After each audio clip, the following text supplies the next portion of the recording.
역대하 36장 1절에서 23절까지 한 절씩 교독하겠습니다. 그 땅의 백성이 요시아의 아들 여호아하스를 세워 그의 아버지를 대신하여 예루살렘에서 왕으로 삼으니 여호아하스가 왕위에 오를 때 나이가 23세더라.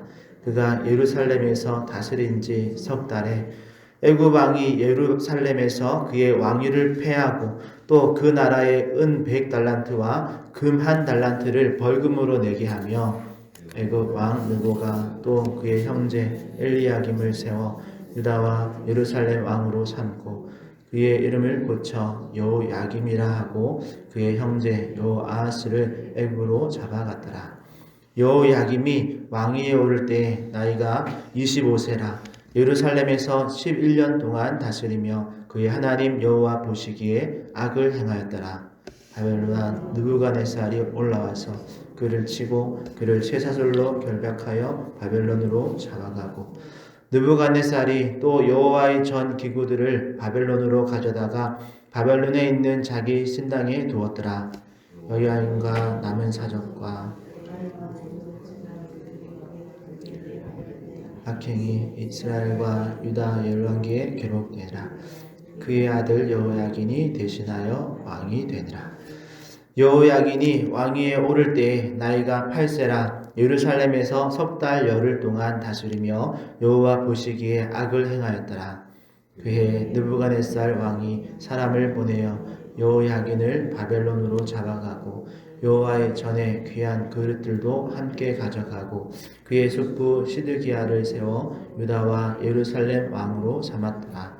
시드기야가 왕위에 오를 때의 나이가 21세라 예루살렘에서 11년 동안 다스리며 그의 하나님 여호와 보시기에 악을 행하고 선지자 예레미야가 여호와의 말씀으로 일러도 그 앞에서 겸손하지 아니하였으며 또한 느부갓네살 왕이 그를 그의 하나님을 가리켜 맹세하게 하였으나 그가 왕을 배반하고 목을 곧게 하며 마음을 완악하게 하여 이스라엘 하나님 여호와께로 돌아오지 아니하였고 모든 제사장들의 우두머리들과 백성도 크게 범죄하여 이방 모든 가증한 일을 따라서 여호와께 예루살렘에 거룩하게 두신 그의 전을 더럽게 하였으며 그 조상들의 하나님 여호와께서 그의 백성과 그 거하시는 곳을 아끼사 부지런히 그의 사신들을 그 백성에게 보내어 이르셨으나 하나님의 사신들을 비웃고 그의 말씀을 멸시하며 그의 선지자를 욕하고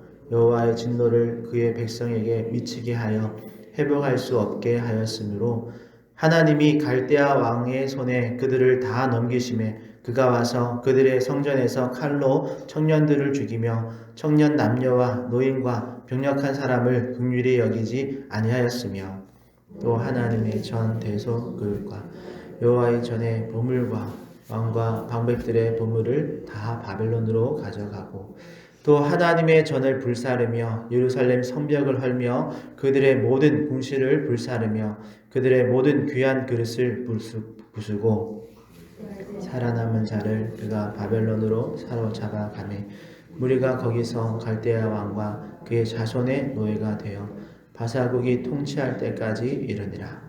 이에 토지가 황폐하여 땅이 안식년을 누림같이 안식하여 70년을 지냈으니 여호와께서 예레미야의 입으로 하신 말씀이 이루어졌더라. 바사의 고레스 왕 은년에 여호와께서 바사의 고레스 왕의 마음을 감동시키심에 그가 온 나라에 공포도 하고 조소도 내려 이르되 바사왕 고레스가 이와 같이 말하노니 하늘의 신 여호와께서 세상 만국을 내게 주셨고 나에게 명령하여 유다 예루살렘에 성전을 건축하라 하셨나니 너희 중에 그의 백성된 자는 다 올라갈지어다. 너희 하나님 여호와께서 함께 하시기를 원하노라 하였더라. 아멘. 이 시간 하나님 본문 말씀 가지고 지속되는 언약과 은혜라는 제목으로 은혜를 나누려고 합니다. 오늘 우리 역대기 마지막 장을 읽었습니다. 우리는 어제 새벽에 유다의 마지막 선한 왕이었던 요시야 왕을 끝으로 오늘 읽은 36장에서는 여호아하스, 여호야김, 여호야긴, 또 시드기야 왕까지 이 네 명의 왕에 대한 기록을 그냥 숨가쁘게 읽고 지나가게 되죠.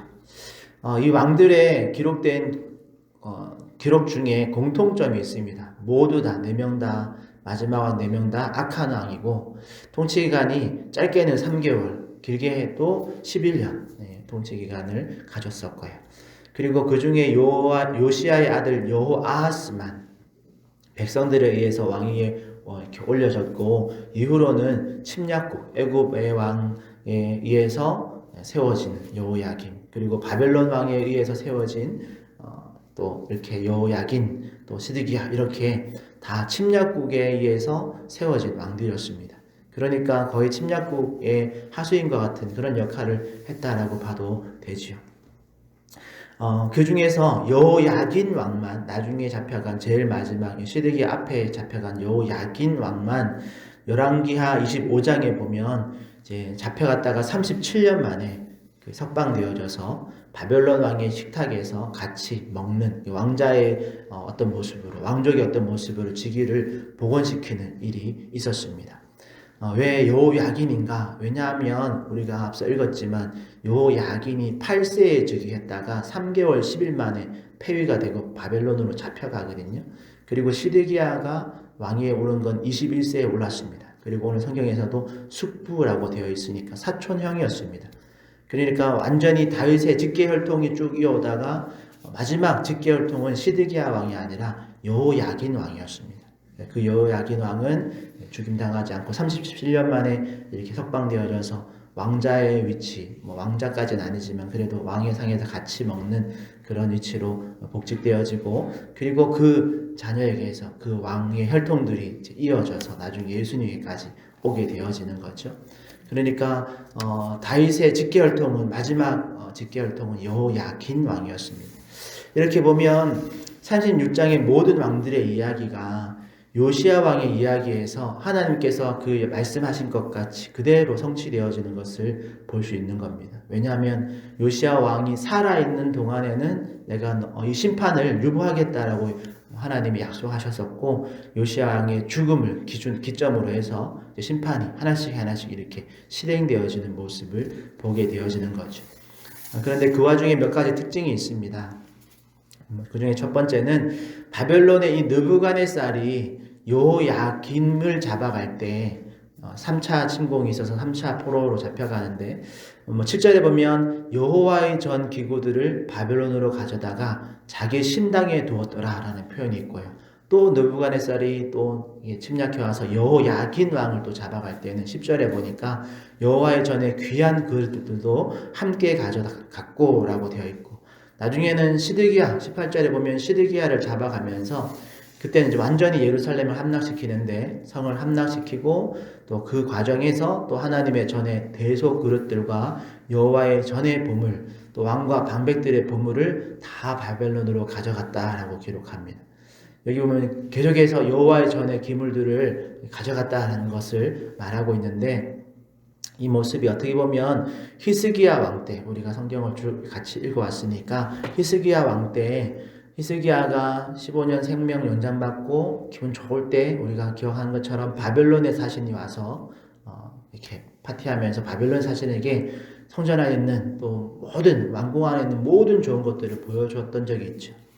그때 제가 그때 설교할 때도 잠깐 말씀드렸지만 그때 바벨론의 사신이 그것을 보고 제가 그때 설교한 거 기억나시는지 모르겠는데, 그때 하나님께 영광 돌리고 하나님이 아람 군대를 이기게 하신 이런 모든 것들을 말했다면 바벨론이 하나님이 두려워서라도 침략하지 않았을 텐데, 그때 보여준 것을 통해서 오늘 마지막 예루살렘 성이 함락되어지고 그리고 1, 2, 3차의 포로 잡아가는 과정에서 여호와의 전에 있는 모든 것, 왕궁에 있는 모든 것을 바벨론이 다 가져가 버리는 이야기가 기록되어져 있습니다.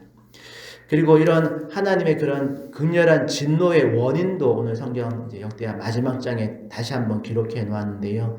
앞서 말씀드린 것처럼 왕에게서 백성에게로 이런 악한 영향력이 미치다가 나중에는 이게 역전되어져서 요시야 왕 같은 선한 왕이 일어나도 그 왕 대에서나 백성들이 하나님께 복종하고 지키지, 말씀 지키지, 요시야 왕과 같은 이런 왕이 지나고 나서는 이후의 기록에서는 왕을 포함한 그 백성들도 우상 숭배와 하나님의 말씀을 업신여기는 일에 함께 동조하는, 그리고 이제 왕이 어떻게 할 수 없는 그런 흐름으로 나라가 기우는 것을 기록해 놓았습니다. 특히 마지막 시드기야 때 예루살렘 성이 함락되어질 때는 그 이유를 13절에서 16절까지 다 기록해 놓았는데, 마치 그들의 악행, 그들의 죄목을 기록해 놓은 것처럼 시드기야는 목을 굳게 하며 마음을 완악하게 하여 이스라엘 하나님 여호와께로 돌아오지 아니하였고 라고 되어 있고, 14절에서는 모든 제사장들의 우두머리들과 백성도 크게 범죄하여 여호와 하나님의 전을 더럽게 하였고, 16절에서는 직접적으로 그의 백성이 하나님의 사신을 비웃고 말씀을 멸시하고 선지자를 욕하고 여호와의 진노를 그의 백성에게 미치게 하도록 회복할 수 없게 하였다라고 기록해 놨습니다. 이렇게 심각해지니까 나라 전체가 한두 사람이 아니라 백성이 전부가 그렇게 하나님 앞에 범죄하고 이렇게 하니까 하나님이 결국 회초리를 이제 내려치신 것이죠. 그러나 이런 심판과 징계 속에서 하나님은 또 다윗과 솔로몬과 하셨던 약속을 기억하시면서 그 약속을 지키시는 내용도 함께 기록되어져 있습니다. 일단 나라가 망하기 전까지는 15절에 보니까 그 조상들의 하나님 여호와께서 그의 백성과 그 거하시는 곳 예루살렘 성전을 아끼사 부지런히 그의 사신들을 그 백성들에게 보내셨다라고 기록되어 있죠. 그러니 하나님의 오래 참으심이 이렇게 오랫도록 참으셨다는 겁니다. 그런데 그럼에도 불구하고 돌이키지 않는 유다를 하나님은 이제 심판과 동시에 21절부터는 그 심판이 떨어진 이후의 상황을 간략하게 기록해 놓았는데요. 21절부터 23절까지 그 내용이 어떤 면에서 참 감동적인 내용이죠. 21절에는 우리가 그냥 봤을 때는 나라가 망했다, 하나님의 전이 파괴되었다라고 읽을 수 있는데, 하나님은 그 21절의 상황을 이렇게 설명합니다. 드디어 땅이 안식년을 누린 같이 안식하여 70년이 지나게 되었다라고 하나님은, 또 성경의 기록자는 그렇게 평가하고 그렇게 기록하고 있죠. 그리고 이 70년 동안 예레미야 선지자를 통해서 이미 아수르로 인해서 바벨론 북이스라엘 망하기 전부터 예레미야 선지자를 통해서 이미 예고하신 말씀입니다. 70년이 지나면 하나님이 심판하실 텐데 70년이 지나면 너희들이 다시 이 땅으로 돌아오게 될 것이다. 그것을 21절과 22절에 두 번이나 강조해서 기록해 놓았습니다. 그러니 하나님의 심판도 물론 반드시 하나님의 말씀대로 이루어지지만, 하나님의 심판이 지난 후에 회복 또한 하나님의 그 말씀대로 이루어진다라는 거죠. 자, 이쯤에서 오늘 이 4명의 왕, 유다의 마지막 역사를 우리가 살펴보았는데요. 어떤 면에서는 우리가 이 왕들에게서 본받을 만한 내용은 거의 없는 것 같고, 우리가 주의해야 할 내용들은 있었죠. 우리는 결코 하나님의 그 오래 참으심을 통해서 베푸시는 그 은혜, 그것이 때로는 경고의 메시지로, 그런 사인으로 우리에게 들릴 때 그걸 무시하고 지나치지 말아야겠다라는 그런 경각심을 가져야 될 줄 믿습니다. 그리고 어제 잠깐 살펴보았던 것처럼 선한 왕 요시야를 왜 그렇게 일찍 39세라는 나이에 죽게 하셨나라는 질문에 대한 대답이 오늘 이 말씀에서 조금 엿볼 수 있는데요. 물론 그 당시에 이런 심판과 또 포로기 70년을 통과하던 그 당시의 백성들은 이 대답을 알 수 없었겠지만, 오늘날처럼 우리가 성경의 말씀의 전후를 다 함께 읽을 수 있는 그런 사람들에게는 아주 중요한 교훈이 하나 발견되어집니다. 그것은 하나님의 심판은 정말, 하나님은 오래 참으심으로 느리게 하나님의 심판은 느리게 내리시지만, 하나님이 이제 회초리를 분명히 드신다고 시작하시면 하나님의 회초리는 분명 시작과 끝이 있고, 그것도 예고하고 경고하고 때리시고, 그리고 그 회초리를 맞는 시간이 지나면 하나님의 회복해 하심이 기다리고 있구나라는 사실을 우리가 알게 되어진다는 겁니다. 그러니 여러분, 심판이 확정되었다면 굳이 그 심판을 늦춰보려고 도망 다닐 이유가 없지요. 그냥 빨리 맞고 치우는 게 이 관계의 회복이 오히려 유익이 될 수 있습니다. 그래서 하나님은 요시야를 조금 일찍 데려가신 것이 아닌가. 왜냐하면 그래야 더 빨리 회초리 맞고 회복할 수 있기 때문에 그렇습니다. 예를 들면 마치 우리가 아이들을 키우다가 아이의 어떤 잘못된 습관이나 행동에 대해서 경고하고, 또 경고해도 안 들으면 회초리 들겠다라고 마지막 경고를 하지요. 그래도 용서를 안 구하고 말 안 들으면 이제 맞는 수밖에 없는데, 그런데 그렇게 우리가 자녀에게 회초리를 들고 나서 그대로 그 자녀를 막 호적에서 파고 집에서 쫓아내는가? 그렇지 않죠. 회초리를 때리는 그 부모의 마음은 더 아프고, 또 회초리를 맞은 그 상처를 싸매는 일도 부모가 하는 겁니다. 그리고 회초리를 맞고 나면, 합당한 그런 벌을 감당하고 나면 부모는 그 자녀의 고난을 다시 회복시키는 겁니다. 이와 같이 우리 하나님 아버지도 경고하시고 오래 참으시지만 회초리를 들어야 하는 상황이 오면 심판을 하시는 거죠. 그러나 그 심판은 우리와의 관계를 끊기 위한 심판이 아닙니다. 오히려 그 관계를 빨리 회복하기 위해서 회초리를 드는 거죠. 그리고 합당한 벌을 다 받고 나면 우리를 회복시키는 분도 우리 하나님이십니다. 그러니 여러분, 혹시나 회초리를 맞을 일이 있다면 어떻게 해야 할까요? 제가 종종 성경 통독 강의하다가 이 역사서 마지막 장에 오면 항상 알려드리는 주제가 있는데요. 그것은 회초리 맞을 일이 있으면 빨리 맞으시라고 이렇게 조언을 합니다. 회초리 안 맞으려고 도망 다녀봐야 아버지의 한만 계속 돋구고, 나중에는 정말 그렇게 도망 다니다가 잡히면 진짜 소위 말하는 죽도록 맞을 수도 있거든요. 그래서 회초리 맞아야 할 때는 그냥 달게 맞으시라고, 그게 지혜로운 방법이라고 말씀드립니다. 이와 같이 우리가 어떤 잘못에 대한 심판을 당해야 한다면 그리고 그 심판으로 인해서 그 문제가 일단락되고 다시 회복하는 기회가 주어진다라는 걸 안다면, 우리가 이걸 몰라서 도망 다니는 거거든요. 그런데 회초리 맞으면 끝나고 하나님이 또 아버지가 우리를 회복시키는구나, 이걸 안다면 우리는 그 심판을 피할 이유가 없습니다. 그냥 맞고 다시 회복하면 되는 줄 믿습니다.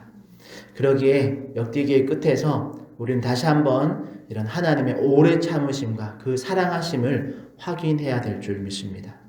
하나님 아버지께서는 우리보다 더 오래 참으시면서 또 그분의 그 마음이 얼마나 많이 정말 무너지셨을까, 또 경고하고 경고해도 듣지 않는 그 백성들 보면서 얼마나 힘드셨을까, 정말 어쩔 수 없이 회초리를 들여야 하는 그 상황에서도 얼마나 많이 안타까우셨을까, 회초리를 때리는 그 순간에도, 그리고 심판으로 황폐해진 그 약속의 땅을 보시면서 얼마나 그 마음이 헛헛하셨을까.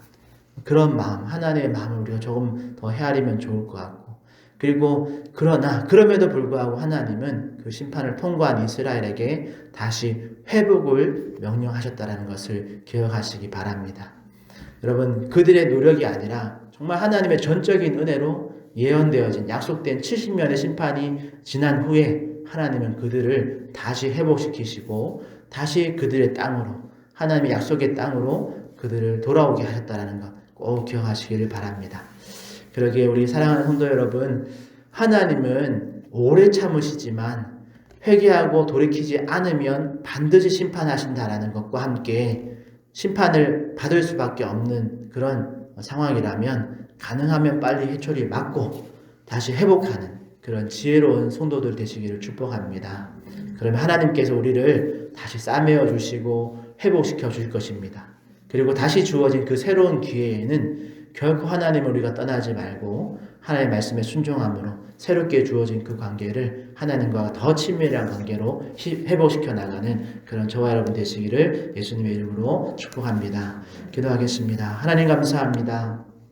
오늘 역대기의 마지막 장을 읽으면서 네 왕, 악한 왕들의 이야기에 결국에 예루살렘 성전이 파괴되어지고 이스라엘이 멸망하는 이야기를 살펴보았습니다. 그러나 그것이 하나님의 심판으로 이야기가 끝나는 것이 아니라 약속되어진 70년의 형벌을 다 지난 이후에 하나님의 은혜로 다시 나를 회복해 하시고 다시 하나님의 그런 귀한 백성들을 주님이 약속한 땅에 살게 하신 하나님의 이야기를 우리가 본 것처럼 하나님, 우리도 우리 안에 있는 또 하나님의 긍휼하심을 통해서 주어주신 하나님의 오래 참으심의 시간 동안 할 수만 있다면 우리가 하나님께 빨리 회개하고 돌이키고 회초리 맞지 않고 지나갈 수 있게 하여 주시고, 그럼에도 불구하고 우리가 어리석어서 또 우리의 고집스러운 마음으로 인해서 하나님의 매를 맞아야 하는 때가 있다면 우리가 도망다니지 않고 달게 그 심판을 겸허히 받아들일 수 있는 우리들 다 되게 하여 주시옵소서. 그리고 그 이후에 약속되어진 하나님의 회복과 또 다시 복구하시는 그 하나님의 놀라우신 은혜 또한 함께 경험할 수 있게 하여 주시고, 새롭게 주어진 그 관계와 또 회복되어진 그 모습 안에서는 우리가 하나님을 더 깊이 또 하나님을 더 힘있게 붙들고 살아가는, 그렇게 회복되어진 관계로 하나님과 더 친밀한 관계로 나아가는 우리 모두가 되게 하여 주시옵소서. 감사하며 예수님의 이름으로 기도합니다. 아멘.